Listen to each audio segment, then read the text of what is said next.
Question? My name's Bill Parker. I'm the General Manager of Yellow Cabs Queensland Proprietary Limited. Opening statement? Well, my opening statement is that before Uber and other illegal taxi operations were out there, I don't believe the taxi industry in this state was broken. It didn't need fixing. It need work on it, as it does. It's an ongoing process. I have an issue with government when it doesn't want to take action. I don't believe it has taken sufficient action. I have an issue when it says that what are they doing in Victoria and New South Wales. I have an issue because the taxi industry in this state is a leader of the industry, and that needs to be recognised. And I think it has very good work practice, and it's been very innovative in working with government in the past. The Act, which was written in 1994, wasn't written yesterday. It was based upon issues that became apparent to government at the time to protect the community. In 1994, I was around, and I played a role in helping the government put that Act together. I'm equally disappointed because people who were in government have failed to even read it. So they sit in a position of adjudication, but they have no knowledge of it. We have these illegal taxi operations. They're very trendy. People like it. Well, they probably like it because it's cheap. And I don't know, there are some people who would say, well, that could represent votes. And in that case, I'm very disappointed.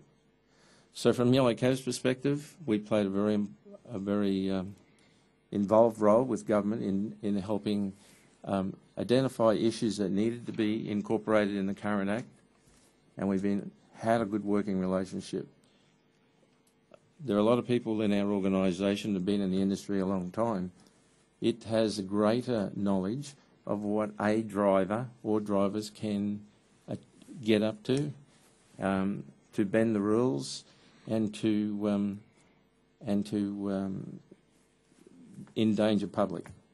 For example, in the Act, it has a thing about fatigue management. It implies that the operator of the vehicle has to have a fatigue management policy.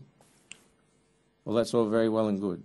The taxi industry, or particularly Yellow Cabs, in its dispatch software, it incorporates a fatigue management calculator to ensure that that driver is not exceeding certain hours, otherwise it logs him out of the system. It also has, in its involvement with the department and recognising accident risk and problems associated with drivers driving not only excessive hours but having poor driving records, that it has developed a defensive driving course that it incorporates in its training. It interests me that one of the subsequent speakers here is the RACQ. Well, the RACQ, we have a contract with that if we identify a driver who's at risk because of poor driving standards, we send, and they don't change those, despite our counselling. The driver, we send them over to the RACQ, who put them through a course. So I think it's very important that that is a level playing field, and I think it's very important the government recognise that the taxi service out there requires supplies a safe and secure service. I don't believe that it's just Uber that we have a problem with. Uber has showed that every other entrepreneur out there that that there's no compliance necessary, that the government isn't doing its job, that the police aren't doing their job. So we now have fleets of cars out there advertising, handing out their own phone cards and developing their own client base. And that's a risk. It's a risk to the consumer. If we as a company are worried about poor driver standards or poor driver behaviour, why shouldn't these people be? And why shouldn't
community for a start. That's a footprint. They develop a relationship with those people.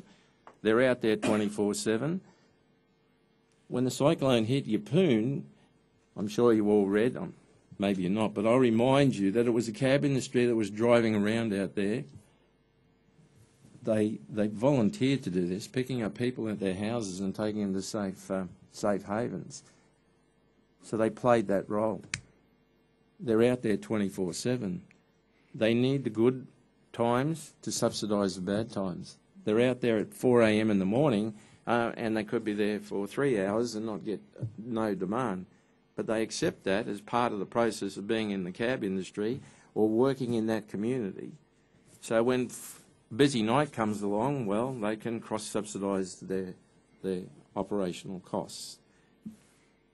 So sitting on your hands and not saying, well, Uber, who only wants to pick the eyes out of it, or these other operators pick the eyes out of it and say, well, I can earn a few dollars on the side here, to their detriment, is to the detriment of the community, in truth.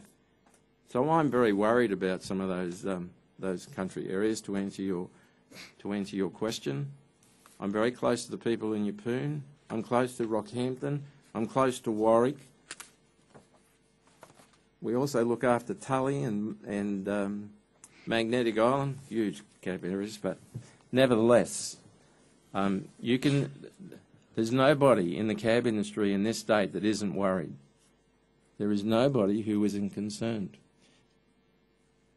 Just one more question, Bill, in regards to that concern. I did speak to a taxi driver there recently who was saying that, he's got a $500,000 licence, but he said there's no superannuation he puts into. He believes that taxi licence was going to be his super, so that this is basically his life savings. Do you see that as very similar? Is that what you're seeing? I do. I think that it's interesting that the cab industry developed its own goodwill.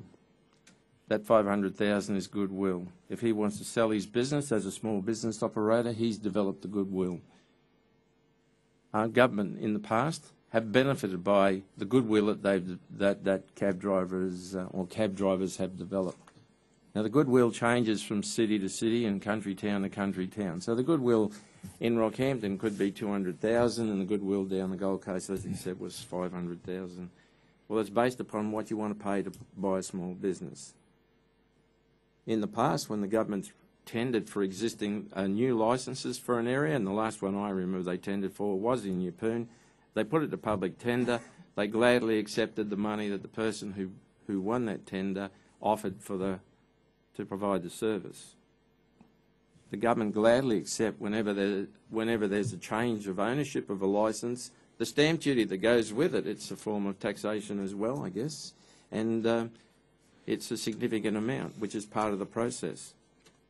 So over a great period of time, there's been a lot of extra licences issued by government when they've decided that an area needs additional licences, and they benefited by it. And I think that this legislation needs to be tabled, because if it isn't, I think it's against the democracy of this place. To say that it's not worthy to be discussed on the floor is an affront to the democratic process. Because there's a lot of people, in my rough account, there's over 60,000 are very concerned about the future. And someone who has built up that goodwill is rightfully concerned about what goes down. Some people have paid for it. Now I can tell you a number of people who are currently in dire straits. I can tell you a gentleman who's got dementia, whose family borrowed some money, and he was the sole breadwinner driving this cab, and he now has to sell the licence for the family, 2 boys to go to university. Well, they can't sell it. We have another one where a similar case where the person has to go into a home and the family need to sell the licence to get him into this home. Now they're selling the family the house to get them in. There's a gentleman who had cancer, and he wanted to sell his licence so that he could leave his family in good stead on his departure from this world. He's already passed on. The licence is still there. So are these people, they're not faceless people, they're out there. They're being attacked. They haven't done anything wrong. I don't think it's unjust to ask that the government does its job and uphold the laws of the state. It is a rule of law, and I think the Queensland Police Service should play a role in it. And I don't see how they have a right, by the way, to say that we're going to pick and choose which laws of this state we're going to uphold. Lachlan? Bill, just going back to small country towns, do you feel there'll be even issues in where I come from, such as Emerald and Longreach, where a taxi service is more of a community obligation and done well by the Tanks family and the Hooper family? Do you see that this could be an issue there as well? Well, I can answer that by telling you out at Roma there is an illegal taxi operator out there, you know, Chrysler 300C. And the person in Roma, they've told the department on numerous occasions about this fellow hangs around the pubs and takes work out from underneath them. And does the department do anything about it? No. Is that operator part of the Uber system? No. But is he a copycat of the Uber system? Yep. So this isn't just about Uber. This is about anybody out there who thinks that they can defeat the law, work underneath the law, don't have to apply the law, or don't be held accountable by the law. So it's a big issue. And to answer your question, I say yes, it is an issue, because Uber aren't going to knock back someone in Emerald deciding to operate and give Ben a hard time. Now, I know Ben quite well, and I know he spends an inordinate amount of time getting up at some ungodly hour in the morning to ensure someone gets from point A to point B or to the local doctor's surgery if they've got an issue. And will he be upset? Yes, he will. Will he come and tell you? I'm sure he will. Yes. Brittany? Bill, I was wondering if you could talk me through the security and safety features of taxis in Queensland and how Uber compare. Okay, well, the first thing is that Uber use an app on a phone. So if they turn it off, then there's no track and trace. In the cab industry, we have 3 GPS units in the car, so we know exactly where that car is at any given time, anywhere in this state. Even if they turn their system off, we can still tell you where that car is. We introduced that because of the circumstances surrounding the safety of a driver. We've had drivers who've been held up at gunpoint and disappear outside our current system of dispatch, which is all done through two-way radios. So we now link that system in with the Telstra 3G system. So if they go outside of our radio range, we pick them up via the Telstra system. That's number one. Number two, we cross-reference data with DTMR every 24 hours regarding their licence being still valid, whether they've been charged with a criminal offence, drink driving offence, or Spur have caught up with them with unpaid fines. That's automatically done. As for, I mentioned fatigue management before, it's the same thing. We collate their hours accumulative over a 24-hour period and won't let them log back in.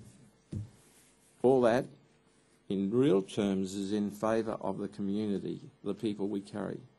If you look at a yellow cab, for example, it's done up like a big, I don't know what sort of lolly it is, one of those... Jaffa. Yeah, Jaffa. Jaffa. They're not hard, they're very easy to see, and the fleet numbers on them are very large too. Now, the size of those fleet numbers was achieved through consultation with the government of the day to ensure that the public knew, before they got in the cab, what fleet number they had, what they were getting into. The fleet number on the windscreen, the fleet number on the back of it, the fleet number on the bonnet is all about public safety. They could drive around in an unmarked car so you don't know who you're going to get in with. At least we want the public to realise that it is a safe and secure service, and we go to a lot of trouble to make sure it is. Hence, if you do get into a car and you get into trouble and the driver has turned his iPhone off, well, how can you track and trace him? And I think if you ask the Queensland Police Service how much they've been assisted by the cab industry in helping them investigate certain issues, I'm sure the working policeman will give us a big tick of approval, because our system is far in excess or exceeds their system, and we lodge all the journeys, which way they went, how fast the car was going, etc., etc. Once again, if we take away the opportunity for a driver to abuse the system because we're not looking, they all know that if someone rings up and said this car was driving in excess speed down the freeway, we can look it up and say you're right or you're wrong, and it's very much part of the system. It's linking the meter to the computer system as well, the dispatch, and I think that there isn't a driver that I'm aware of who isn't proud of the fact that there's always this ongoing overseeing of to their benefit, because it works both ways. The cameras were mentioned before. Well, the government have issued an edict that they've got to replace those cameras and have voice with them, and they've got a couple of years to do it. I can tell you right now that not too many of them are spending the money to do that. It costs $3,800. Do those cameras stop people from abusing the cab driver? No. They stop them from punching him or stealing from him? No. Are they good for the Queensland Police Service when they ring up and say, can you do a download? They definitely are. So that's part of our position in the society we work in. And we accept that and work with them. We have systems where we try and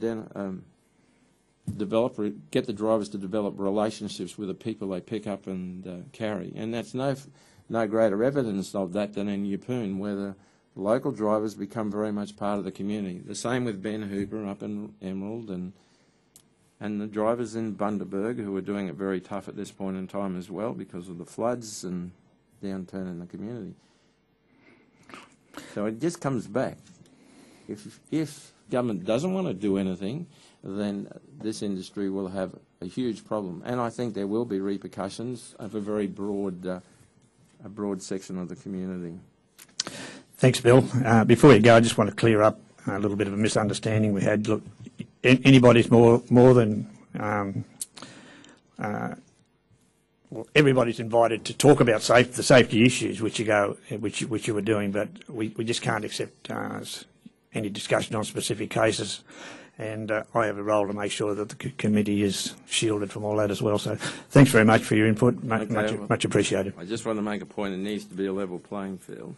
And I think there is a need to protect an industry. There's nothing wrong with it. And that it deserves that protection. And if this is the only way to do it, because Uber seem to be able to bluff their way through a system, if in France they can make it illegal, the drivers over there burnt the cars. That's sort of got some Well, we don't action. want to go that far. No, we don't. They punched a couple of drivers out here in Brisbane, and the police went and caught the drivers. They would not have been able to catch those drivers without the assistance of the industry. Okay. It doesn't want that.